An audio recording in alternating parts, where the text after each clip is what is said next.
Hello guys, welcome to my new blog में स्वागत करता हूँ मेरे नई ब्लॉग में। और आज का ब्लॉग स्टार्ट होता है हमारा 8:30-9 बजे करीब और हम तैयार होकर निकल जाते हैं आईपीएस कॉलेज के लिए आई बस से। तो फाइनली हमारी बस आ जाती है और हम ले लेते हैं टिकट। तो चलिए चलते हैं आईपीएस कॉलेज। ये बस अभी खाली चल रही है क्योंकि अभी बहुत कम बच्चे कॉलेज जा रहे हैं, क्योंकि अभी छुट्टियों का टाइम चल रहा है। तो नॉर्मली कुछ ही बच्चों की क्लासेस लग रही हैं, तो हम आ जाते हैं फिर कॉलेज में। तो देखिए अभी कॉलेज के टाइम पर बच्चे ज़्यादा नहीं दिख रहे हैं, कम ही हैं। फिर हम एक लेक्चर अटेंड करते हैं, उसके बाद हो जाती है हमारी लंच और हम आ जाते हैं बाहर। तो फिर हम कर देते हैं चाय का ऑर्डर कैंटीन से। तो अभी अपना सागर कर देता है पेमेंट, फिर फाइनली अपनी चाय नहीं आ जाती है। चाय पीने के बाद हम पहुंच जाते हैं अपने और दोस्तों में बैठने के लिए कैंटीन में ही। तो अभी हमारा लेक्चर का टाइम हो चुका है, तो आज हमारा लेक्चर नहीं है, आज हमारी लैब है। तो चलिए चलते हैं डिपार्टमेंट में। तो फाइनली हम पहुंच जाते हैं अपनी सिविल डिपार्टमेंट में।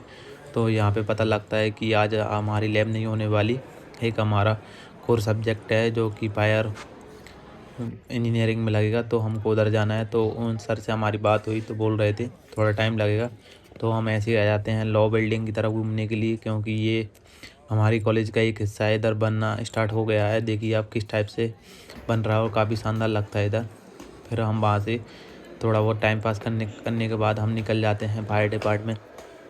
तो अभी हम पहुंच चुके हैं स्टूडेंट सेक्शन, जो कि 5वीं फ्लोर पर है, और फायर डिपार्टमेंट हमारा दूसरी बिल्डिंग में है। तो हम पहुंच जाते हैं पुरानी बिल्डिंग में। तो देखिए कुछ इस टाइप से हमारा फायर डिपार्टमेंट की क्लास लग रही है। और फायर डिपार्टमेंट की क्लास ख़त्म करने के बाद फिर से हमारी लैब अपने डिपार्टमेंट में लगने वाली है। तो चलिए चलते हैं। तो आज हमारा होने वाला है रिबॉन्ड टेस्ट, जो कि हम इससे चेक करते हैं कि बिल्डिंग की कितनी स्ट्रेंथ बची हुई है और इसकी लाइफ क्या है। तो फाइनली हम इसे चेक कर पाते हैं और रीडिंग भी ले पाते हैं। तो ये मशीन करीब 4.5-5 लाख के करीब की पड़ती है, और एक बार इसको टेस्ट करने का 1,000-1,500 रुपये लगता है। तो फाइनली हमने आज इसको करीब 15-20 बार टेस्ट किया और रीडिंग ली। उसके बाद हम एक और टेस्ट करते हैं, जिससे हम सीमेंट के अंदर की बॉन्डों की स्ट्रेंथ और काफ़ी सारी चीज़ें चेक करते हैं। तो चलिए करते हैं इसको भी। इस टेस्ट का नाम है कैलिब्रेशन टेस्ट। तो इसके यूज़ करने से पहले इसको सेट किया जाता है कि रीडिंग सही दे रहा है कि नहीं दे रहा है। तो इसके लिए हम यूज कर रहे हैं वैसलीन इसके दोनों हिस्सों पर, और बीच में ये प्लास्टिक जैसा कुछ मटेरियल है जो इसी के साथ रहता है।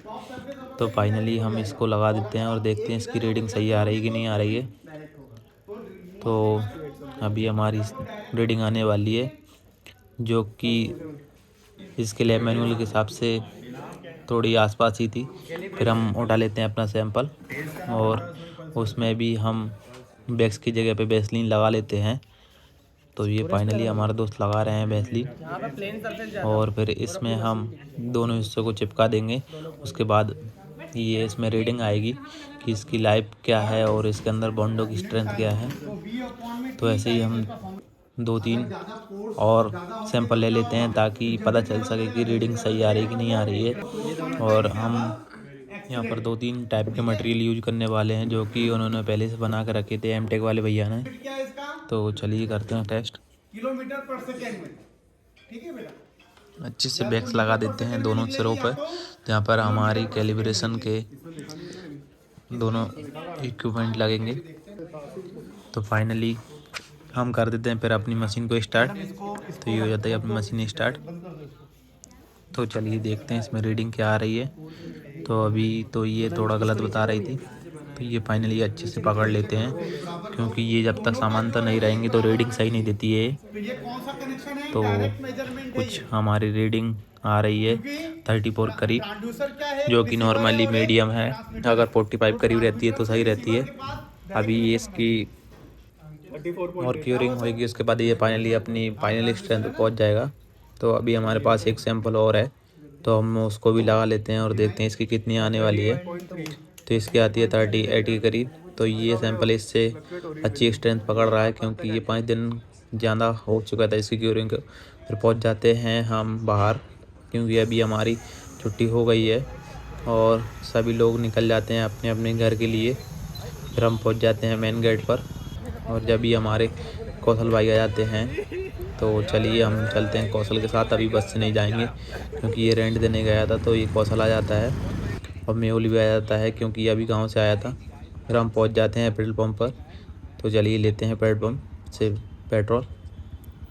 तो फाइनली हम फिर पेट्रोल डलवाने के बाद पहुंच जाते हैं फिर नाश्ता वाली दुकान पर, क्योंकि अभी 3:30 बज चुके थे और हमको भूख लग चुकी थी क्योंकि सुबह में ही हमने थोड़ा खाना खाया था।